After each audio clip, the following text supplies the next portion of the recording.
So we have with us Mike Miller from Sigmund Financial Corporation, and he was on our tax panel.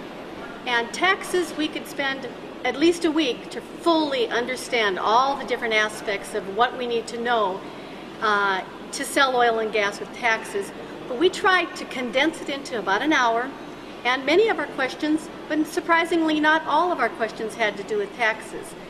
It's important for us as reps to understand the tax implications and to understand enough in order to match up the right program to the right investor. But Mike, as a tax professional, could you water it down and tell us what are some of the key points that you know that reps need to keep in mind when they're counseling their investors about direct energy programs?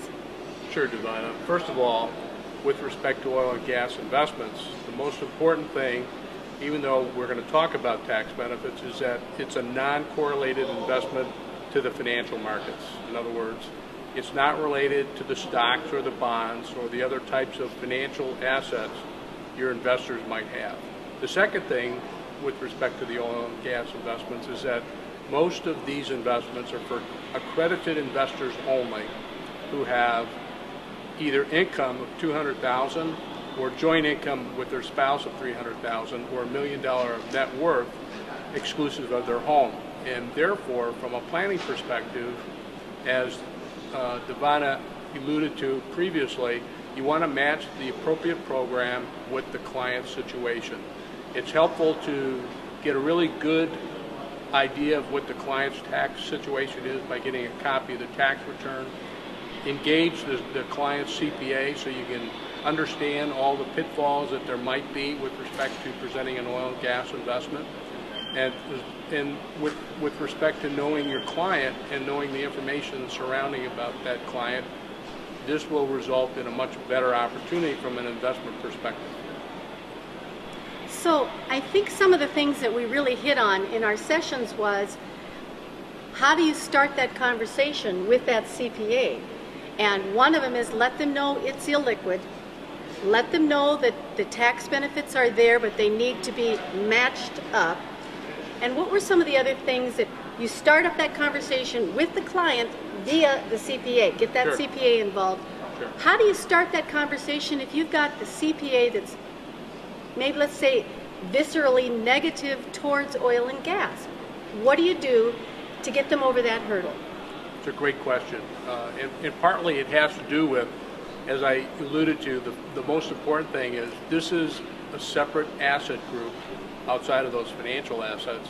And although it does provide those tax benefits, you've got to focus on the economics as well.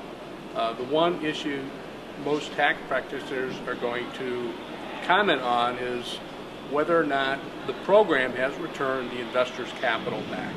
And so if you focus on the economics too, showing appropriate sponsors prior performance and their programs, the way to assist the CPA in their efforts is to demonstrate that not only is the client going to get certain tax benefits, but they're going to get their money back and then some over the length of time that they're holding this particular investment.